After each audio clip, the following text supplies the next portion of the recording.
Bright and early. Glad to see everybody here. You're all very welcome to this session today. This is being run by the Digital Tourism Think Tank, as you can see. My name is Nick Hall, so I'm going to be moderating this session. But really, today's focus is about our great panel, and we have a really great lineup of panelists who are going to be talking about destinations in the focus, stories that sell. Essentially, what we want to focus on today is this big topic of storytelling, which everybody is talking about and everybody's tackling in different ways. But there's still a lot of questions, actually. What does storytelling mean? And what is it for my destination and my business? So we're really focusing here today on how destinations are telling stories. We have a brilliant lineup. So introducing our panel in just a moment. We are streaming as well, so you can see the cameras at the back. So do tell all of your friends who are sitting back at home to connect to the stream, and they can watch this live if they haven't been able to make it to WTM. So introducing our panel, well, you've seen me. We have here Nicholas Montemaggi. He's the digital in charge of digital PR for the Emilia-Romagna region. He's been doing some great things, so we're going to be hearing from him about that. Mark Henry, the Central Marketing Director for Tourism Ireland. Tourism Ireland always stand out to me as one of the leading destinations in the whole digital sphere, and I'm really excited to have him here today. Cash, I did promise I wouldn't try and pronounce your last name. You said some people call you Cash something Ketchup. I will just call you Cash the Budget Traveller, and I think a lot of people know Cash from his great work in so many different ways, and you're going to be sharing that with us. And Martin Stoll, who is he's come over all the way from the US, so traveled the furthest today. He's the founder and CEO of a brilliant social media company called Sparkloft Media. The reason we've invited Martin is because actually they work mostly with destinations, and they really have a very varied mix of perspectives to share on this topic. So, gentlemen, it's a great pleasure to have you here. Next time I will try to have more women as well, because I see it's not too balanced here, but I'm looking forward to hearing all of your different perspectives. What we're going to do today is invite each of these speakers to share what they're doing, the different things they're doing, and then we're going to go into a lively and interactive discussion. So if you do have questions for them, don't be shy. You can tweet them, and you can also just think about them, and I will come out and take your questions. So get thinking about your questions. But without any further ado, I would like to bring Nicholas Montemaggi to the stage to talk about what you're doing in the Emilia-Romagna region. So thanks very much. Thanks to you, Nick. So hello, buongiorno a tutti, hi everyone.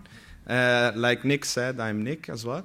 And I work for the tourist board of the Emilia-Romagna region in Italy. I quickly show you here. Nope. Sorry. Yeah. So before I start, you find on the top on the right a map of Italy.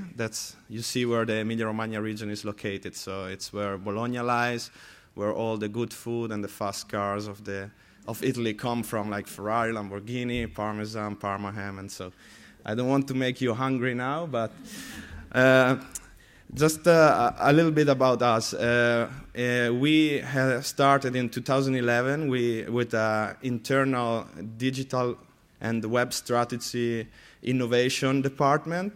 So we decided instead of working with an agency externally to have in our tourist board a web department to develop projects, and in this case I will show you a couple of storytelling projects that we did. I want to start with this, what I called crowdsourced storytelling, and this is mostly for our internal market in Italy. What we did several projects where we asked our followers, fans, our community on social media to work with us and to, in this case, tell stories about the region. So one really important project for us was in 2011, Adotta una parola, that literally means adopt a word. And we did that together with Wikipedia Italy, because we found out that many of the important words and personalities or places as well of our region weren't even listed on Wikipedia. You know, when somebody searches on the net, Wikipedia comes always on the top searches, you know, on the place on Google, for example. And so what we did, we asked our community, what are for you the most important words of the region or personalities or places. And they started to list them, and then we asked them, do you want to become the dad or mother of this word? So work on it on Wikipedia, sign up on Wikipedia, do research, and write stuff about this word. And Wikipedia Italy helped us as well on checking and proofing everything. So this was one big project that the year after developed in Adotto una parola va a scuola. That means that the kids of the high schools and middle schools in our region started in their IT lesson to work on Wikipedia. They took, for example, a word of their city or personality of their city, and they studied it and wrote about it on Wikipedia. So this, for us, was a really successful project. We had so many words, and also Wikipedia phoned us and said, wow, it's crazy. It's not only the nerds that are on Wikipedia always proofing and checking, but there are new people signing up, and it's important for us. And also people learned also how to work with HTML code on Wikipedia and whatever. Then we have Parla Militaire since 2011, every Wednesday on our blog. People of our community, they are given the access and they write a blog post about the region. So about their feelings, how was it when I was coming to the region with my grandmother, or what's my favorite food, or this is something that you know, a secret about my city, and so on. And the same thing, we did that with Chef de Terre. That's basically a sort of collector of the recipes, of the food recipes of the region, and where also grandmothers started to sharing them, of course, through the nieces and whatever, that were using the internet. But we got a lot of content, crowdsourced content coming from our community, fresh and original content that we could then share all over the net and with the rest of our community. One big and most important project for us that maybe some of you already heard of or even took part of it is Blogville. Basically what we did together with one speaker sitting here, Cash, and of Budget Traveler, Melvin of Travel Do's, and then together as well with iAmbassador, we exactly did what BBC Travel said in 2012. We took press trips to Epic Heights. So what we did, basically, we changed the entire thing of a blog trip, I can say, and we wanted to give the bloggers more opportunities to, you know, share better stories, to tell better stories. So we basically took an apartment in Bologna and invited bloggers to come and stay there, and from there explore the region. The first edition was in 2012, and we are now at the third edition, and we hosted over 115 bloggers for a total of 12 months. And this year we had the addition of the apartment as well in Milan, in the Lombardy region. So we are going like nationwide. We do like a sort of risico invading other regions, but for us the message is important that people that come from far away understand that Italy is not only Milan, Florence, and Rome, but there is a lot more to see and do. And so we wanted to intercept those current streams, those tourist streams coming through our region. And then you see we had over 900 stories published, a lot of views. But for me and for us, the most important thing was the content, so these stories. I see many times many blog trips taking place or projects with bloggers organized where they come, they write, and that's it. No, you need afterwards to know what to do with the content. You get so much content, not only writing, but also photos, videos, and you need to use that also the next months and in the future as well to promote your destination. So here are a couple of examples. I suggest you to see that. I wanted to show it today, but it's 8 minutes and I only have 7 to speak. So I think I already went through. But this is a video done by Turner Barr. He's a blogger of 80 Word Jobs, and it's the Breaking Bad parody. He called that Breaking Balsamic. You know, we have balsamic vinegar in Modena. So what he did, he shows in a different way a product that for us is really important, but he makes it like it would be a drug. But in the process, you see really how long time it takes to do this product, how much love and passion. And for us, this is a different way of storytelling, more in a funny way, but it worked a lot. So I suggest you to go on YouTube and search for Breaking Balsamic. It's really funny.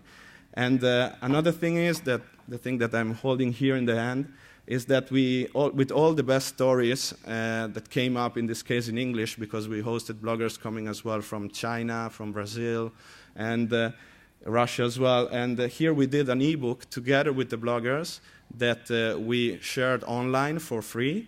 And we now also started to print some copies that we are giving out. And it's an ebook about all the region, wrote by the bloggers, designed by the bloggers. So this is as well, you know, a content that is online, taking it offline and giving it in the hand of people as well. So for me, I think it's really important to work online, but think also of the offline and do offline stuff that can go online as well. So that's pretty much everything. Grazie. Yeah. Great. Thank you very much. Excellent. Very interesting to see that. I know that these guys will have a lot of questions, so we'll save them for after the panel. Our next speaker is Mark Henry, Central Marketing Director at Tourism Ireland. The floor is yours. I look forward to hearing what you do. Excellent. Morning, everyone. You probably know where Ireland is, but Tourism Ireland, well, we operate in 22 markets. We've about 150 people working around the world, a marketing budget of 35 million euros every year. So it's decent. And storytelling, I guess, comes natural, at least we like to think, to the people of Ireland. It's a natural asset that we like to leverage. Indeed, it's an integral part of the tourism experience. Doing that justice, mining that asset, is something we've endeavoured to do in recent years. And I think with some success. I put this up just because to illustrate some of the awards that we've won in the last 6 months for different things. On the left, an All-Ireland Marketing Award for Marketing Effectiveness. In the middle, Clio Awards for Creativity. On the right, W3 Awards for Digital. Point is, I'm trying to illustrate that I think we have some experiences to share over the last couple of years in mining that natural asset of storytelling. But I have 7 minutes, I was told, so I said, right, 7 insights in 7 minutes. Let's give it a go. Firstly, depth of engagement. Yes, all of our experience to date says that focusing on stories can deliver greater brand engagement than advertising. It has that opportunity. Example I'm citing here, and in fact what a lot of the awards were won in the previous slide for, was for this activity we did to promote the Wide Atlantic Way. It's the world's longest driving route, the west coast of Ireland, 1,500 miles, 2,500 kilometres. And we launched it last year by getting 2 musicians to go and experience it, to drive along it and to create the soundtrack for the Wide Atlantic Way. A band called Solomon Gray, and the output was an 8-minute documentary that has had hundreds of thousands of views, as well as an EP that people could download, and in fact had more than 30,000 downloads of the EP as well. So it's an example of a particular activity, but the point is that destinations are increasingly becoming content producers, music commissioners, and it is paying off, but the competition for attention is fierce, which means you don't always have to create your own story. Second point is, of course, there are plenty and plenty of excellent stories out there that other people are professionally creating. Can you leverage them? Game of Thrones, there's probably a few people have heard of this. It's HBO's best ever TV series, bigger than Sopranos now internationally. And the vast majority of it is filmed in Northern Ireland, I hope you know. Well, certainly there's a fantastic opportunity for us to tell that story since we market the island of Ireland north and south. When the series aired earlier this year, the latest season between April and June, as you can imagine, the conversation on social media around every episode was absolutely incredible. That was our opportunity to inject a destination message into that, and this is kind of how we did it. How's that for a tourism tagline? And we would try and ensure that each creative, which we posted exclusively on social media, through Twitter, through Facebook, was relevant to the topic that was covered in that episode. Because, of course, they aired in the US the night before Britain and other places, so we can actually watch it from the night before and tailor the creative. Point was, I guess, us injecting a tourism destination message on the back of a creative and exceptional story that HBO professionals were creating and engaging huge audiences with. And the work that we did, for example, our Twitter activity achieved engagement rates of 8 to 9%. So in other words, for each post we were paying, nearly 1 in 10 people was sharing it or favoriting it or passing it on. So a great return on investment, leveraging others' stories. Of course, if you're creating your own, reaching the right audience is absolutely critical, and it costs money. So it isn't just about spending the money creating, it is about spending the money to get it out there too. We have targeted, or we've put in place, I should say, a content marketing program that every week is generating stories, generating content, and we invest through Google Display Network, through Outbrain, through Facebook to ensure that that gets to a target, it gets to the right audience for that particular message that might be interested in engaging with that. So media investment is required, but some of the capabilities of these platforms to get your message and get your story to the specifically right audience for it is, I have to say, increasing fantastically. And what Facebook are now doing with the new Atlas platform that they've launched is particularly powerful for advertisers because it also works cross-device, which leads me to the next one. Fourth insight, I guess, increasingly it is, of course, about making sure the story works in all media. 22% of visits now to Ireland.com, our websites, are from mobile devices. So every bit of content has to work in mobile and across all formats. So it's critical when we're doing the creation that we're thinking about the consumption as well. So getting it to the right audience, yes, getting it there in the right medium. And of course, if it's a great story, then, well, we're hopeful people will want to share it. So enabling the share is particularly important. So helping people, designing sharing a social media ecosystem around the story increases your likelihood that other people are going to share it on your behalf, which is great. Earned media, free advertising. So incentivizing that becomes an important bit of it. This is the campaign we did, Ireland versus London, why not? But this was actually 2012. We did it for the Olympics. Of course, we couldn't mention the Olympics, but the idea was, and the media, of course, were anticipating traffic clampdown. London will be closed for a month. So brilliant, we said. Let's set up a little skit where two central Londoners compete to see if one can get to the office first and have his latte, or the other guy can get to Ireland and have a pint of Guinness quicker. I won't tell you who won. You'll find it on YouTube. But the point was, we invested, in paid and seeding that, and we had 250,000 views of that. But by designing a whole ecosystem around it that we're all about encouraging the content share, and this is only some of the stuff that we do, there was a further 150,000 views. So, 40% nearly of the entire audience that it reached was through earned media. So by enabling and thinking up front about the sharing ecosystem. But, there was 40% extra views. I think we have to be cognizant that most of the investment that we put in any of us in encouraging people to share stories, are not going to result in some huge viral hit. Most stories will fail to ignite much word of mouth. The lesson here is to try and give it a helping hand to ensure you get some. Stories also need to serve your brand. There's some wonderful content about Ireland, but it's not all really to do with tourism. It's not all necessarily communicating the message that we want to give. So, choosing what to say and choosing what to support, what to enhance, what to amplify is an important bit in terms of ensuring the suitability of content.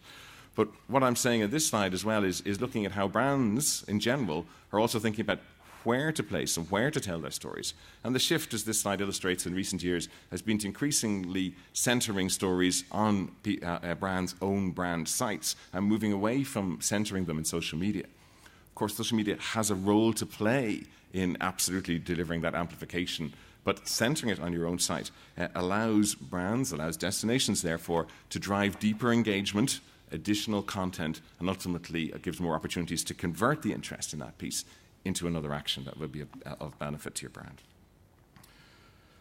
Lovely piece of content, loads of people like it, fantastic, but did it work? Did it do anything for your brand?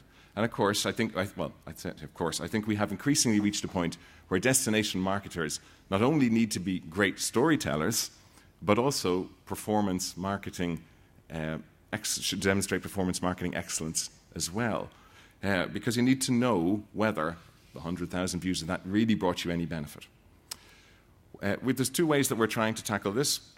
One is a document that you'll find here on scribd.com, which was attempting to say, so if you get all that earned media, what is the value of that? As in, what's the financial value of that? Can you actually quantify all those earned media uptake? Because there's a value, surely, to all that non-paid media investment that those stories are generating, that those great stories encourage people to engage with. So we created a metric, SEAV, social equivalent advertising value, and it allows us to put a value on all of that, which is just simply what will be the cost of advertising to get your tweet seen, to get that post promoted. It allows us to say that last year, there's about 10 million euros worth of earned media from all those stories and the content that we generated that was purely earned. But if that's, if you will, a kind of an interim step, ultimately we're looking for our brand benefit.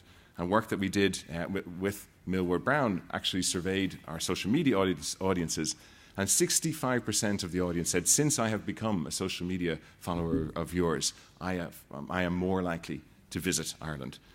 Because you're providing a stream of content and a series of stories, a narrative over time that has the opportunity, if the stories are well told, to deliver not just business benefits but brand benefits and absolutely help shift the perception of your destination. So the 7 insights, don't want to look if it's been the 7 minutes, but anyway, 7 insights. Stories can deliver deeper brand engagement than advertising if they're done well. So they're part of the mix. We can debate if they're a replacement for advertising, but they're part of the mix as far as I consider it. You can consider creating themselves, or you consider leveraging the excellence of others. There are plenty of fantastic storytellers out there. The right story needs to get to the right audience. That is going to cost you money. You need to think about the medium, because yes, increasingly, look at you, you're using mobile phones, of course, to consume the content as well as creating it. Audiences want to share great stories. Wonderful, help them do it. Think about that ecosystem. Think about how it's going to serve your brand objectives.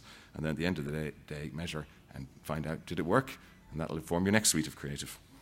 Thanks for the time.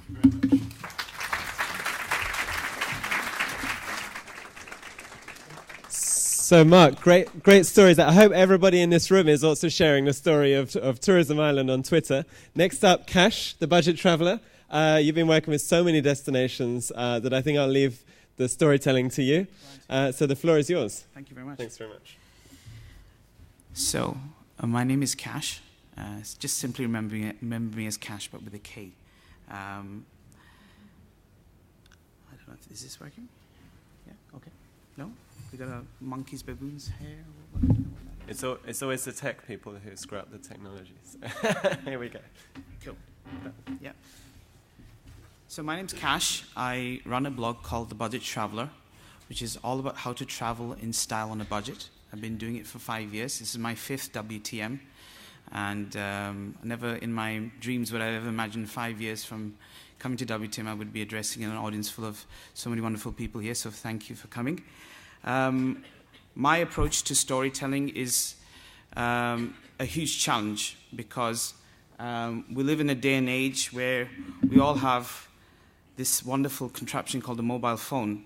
And thanks to the mobile phone, nowadays we are all storytellers. We all tell stories on a daily basis. We all love taking selfies with our friends. We take videos. We're all photographers. And it's changed and evolved the whole way we tell stories. And because we live in this day and age of telling stories, it's kind of evolving very quickly. How many of you here are on Instagram? Yay! Great. It's good to see it. It's my favorite social platform.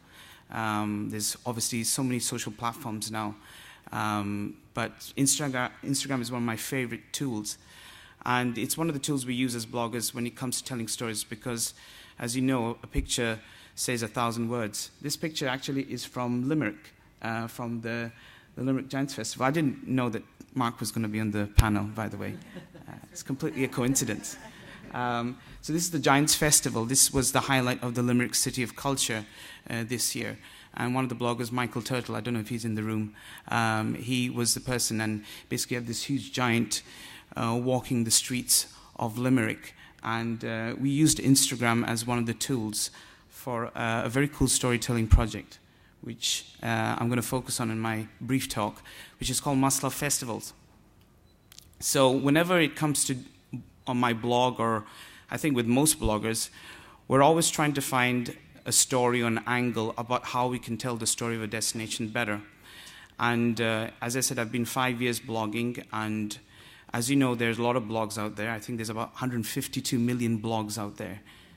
So it's very difficult when you're a blogger and you're trying to tell the story and you're competing effectively with another 152 million people. So I think the challenge for professional bloggers is to find unique angles and ways we can tell the story of a destination. And the shift I've been focusing on through projects, so my other hat is, other than being a budget traveler, I also help pull together some projects. I worked with Nick from Emilia-Romagna and we did Blogville. So this year I had this brainwave to do a project about festivals, because we all love festivals, right? Do you all love festivals? Yeah. So I found when we did a big research study of travelers, we found a lot of people, when you mentioned festivals, they immediately thought music, mud, young people getting drunk, camping. And I found this very negative reaction towards festivals. And I thought, why don't we do a storytelling project about festivals where we focus on festivals that are not so necessarily well known, but look at lesser known festivals. Because everybody knows about Glastonbury, everybody knows about Woodstock and Exit in Serbia. So we thought, why don't we focus on the lesser known festivals and do a storytelling project around them? So I was very fortunate to work with Tourism Ireland, Rotterdam, who are in the audience here too, Slovenia, Ljubljana, Malta, Austria, Visit Germany, Puglia, hopefully I'm not forgetting anybody else, The Hague. So we worked with 9 DMOs and tourism boards and one hostel brand and one hotel brand. And we visited over 50 festivals. And we were a collective of 16 bloggers and storytellers. So just to illustrate the power of storytelling and what we did, we were a collective of writers, photographers, and filmmakers. I wanted to show you a little video of a wonderful festival called Notte della Luce, and I'm hoping this will play. Yes, it does. Technology works.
Is that good? Does that make you want to go there? Yeah?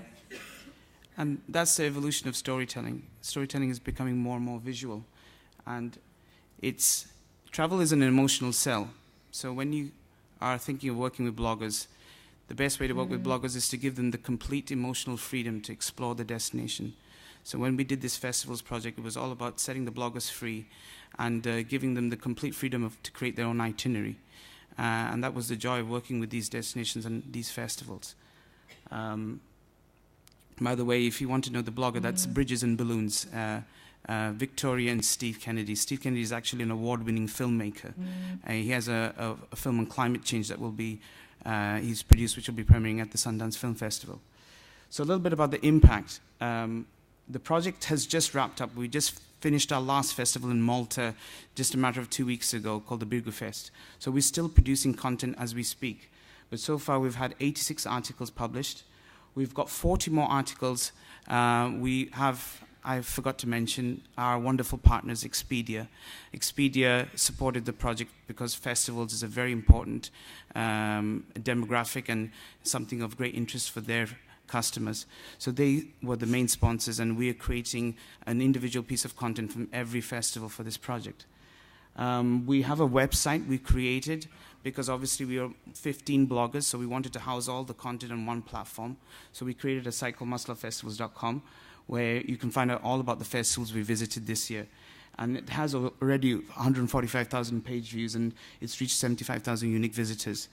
And on top of that, we have our own blogs, and we've reached over 108,000 page views on our own blogs.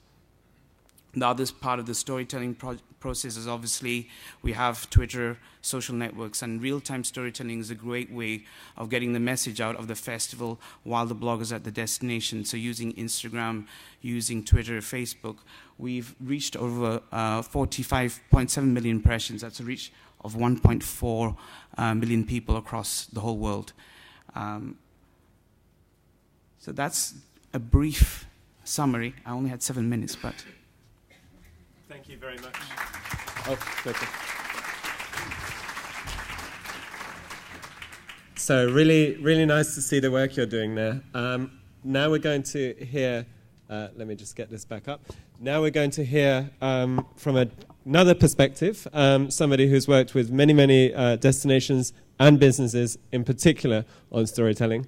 So the floor is yours, Martin. I look forward to hearing about your thoughts on these. Thank you. It's great to be here. My perspective is a little bit different. I work for a social media agency. Most of our clients are in the travel and tourism space. So we've worked in the past with a lot of destinations in the United States or South Africa, Fiji, Norway, Switzerland, Germany. We have some airline clients like KLM and Germanwings, and then we have hotel clients like One and Only Resorts. As we were told, 7 minutes is all we have. If you haven't gotten that theme yet, 7 minutes. So I have 6 slides. I want to share 6 points which I look at maybe food for thought or forces at play that when you look at storytelling in the destination space, what's going on, what's impacting stuff, what can you do, what are the shortcomings and the opportunities. So my first theory is that storytelling is becoming sort of a zero-sum game. So when you look at why storytelling is so big or content marketing is so big, every conference I go to, there's a session about content marketing, storytelling, and so on. Because our attention spans are getting shorter, nobody is, we are DVRing the TV shows, not watching commercials anymore. So the only way to get your point across as a marketer is, you tell a story, then people will pay attention. So you look at Red Bull, and I think a lot of people say Red Bull is a media company that sells sugary drinks on the side. You look at GoPro, and in one of their last filings to the stock exchange, GoPro announced that they will morph into becoming a media company and no longer looking at themselves as a gear manufacturer. Some of the destinations who we work with are saying we are publishers and not a DMO anymore. And so my food for thought for you is everybody is now producing more content. Everybody's telling more stories. So who's going to have the time to consume all that stuff? Because, we are still going to need 8 hours of sleep. So there is a lot more content competing with each other. And I have a slide later on about it. So either you will have to have really good content or really relevant content. But the idea that by just starting to tell stories is going to be a solution and have more people interact with your brand message, I think is looking at it in a limited way. The next thing, and again, this is coming from a social media perspective, but I think the times where you can produce content and get it out there, especially on social, and think you're going to get that content seen for free, those days are over. So Facebook is leading the way. Organic reach is declining. You know, it used to be if you have a Facebook page with 100,000 fans, you would reach with a post 16%, 16,000 people. That has dropped to 6,000 on average. I think it's fair to assume it will go close to zero. Unless you have really, really good content and that content gets shared around by other people doing the work for you on a distribution side. So the choice that you have is either you got to invest in really, really good content, or you got to invest in basically the distribution of that content, or you got to do both. So when you look at Instagram, for example, you want to advertise or have a brand message on Instagram, not only do you have to pay outrageous amounts of money at the moment for it, but you also have to be a brand that Instagram deems worthy enough to basically have content shown on Instagram. So it's got to be good enough for them to be shown. And then when it comes to storytelling, this is one of my main problems that I have with this storytelling label. I would argue that a lot of brands that get into storytelling are still doing what they have always done. They're just calling it storytelling, because a lot of the things that are called a story are not really a story. So if you look at it on a very theoretical level, a good story has a good guy and a bad guy, and there's a struggle, and it's not sure how it's going to end. And then, yes, in the end, the good guy wins. But like the story draws me in because I don't know where it's going, or at least there is some uncertainty. So, how many brands are really willing to, expose their, the brand to this uncertainty, or where it's not sure who's, how is it going to end and what's good? So, I think there's a lot of sugarcoating around that. And if you really want to, tell a good story, then you gotta be, you really gotta be willing to embrace that. Another point is what we look in the United States at a lot at the moment is Snapchat. How many here are on Snapchat? Okay. So I think from a storytelling perspective, especially for destinations, Snapchat is a really interesting platform. That doesn't mean that there is, at the moment, really good opportunities for destinations in that space, but the principles behind it, I think, are very interesting. So, for example, Snapchat forces you to keep your thumb or your finger on the screen to see what's going on, and you can only see it once and then it's gone.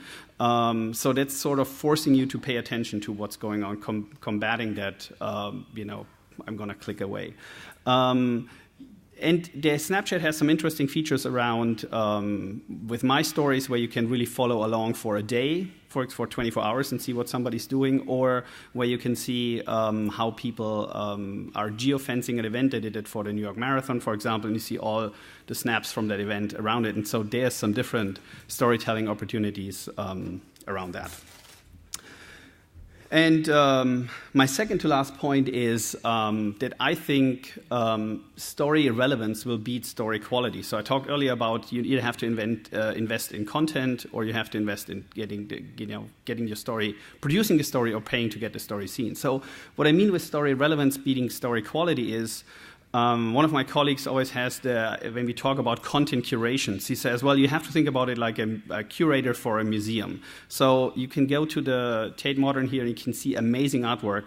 The question is, how relevant is it for you? Or I can look at my refrigerator at home where there's artwork hanging that my kids have produced, and that is very, very relevant for me. But it's created for a very niche audience. This is just basically for me and my wife, but very, very relevant. So one of the things you have to see is that today, with tools, for example, Facebook advertising, where you can target with a piece of content an audience as small as 20 people, you can create highly, highly, highly relevant content for those 20 people, but you got to figure out a smart way how you're going to pay, to produce many stories and then deliver it to those people. But from a conversion perspective, if you figure, if you get the right message in front of the right people, the chance to converting should be pretty good. And then the last one is when we talk to destinations who are all like, yeah, we want to be storytellers. So like, okay, that's okay, but you should also look at, instead of trying to be the storyteller yourself, enabling others to be the storytellers on your behalf. So blogging and working with bloggers is a big part in this, but it's also, from a destination perspective, in product design. So how do you create experiences and signage and hashtags for your destination that when people are on the ground experience your product, they do the storytelling for you. And storytelling, instigating, doesn't mean have a selfie station. I think if you really want to get to the point of when is a story really a story. So if you have, for example, making an extreme example, but if you have a mountain bike shop and to basically say we're going to give people, we're going to take photos of people before they leave when they're all clean, and we're going to take a photo when they come back and they're all muddy and exhausted and everything, right? So then, and if I see those photos that my friends are doing, it is a little bit more of a story than just saying I just went mountain biking. So just to think about, what makes a good story, what's the struggle, how do I know how does it end, and then basically poking people at the right time to tell the story for you. So, thank you. Great, thank you very much. So now it is the time for questions. I have a lot of questions, but I think in view of time, I'm going to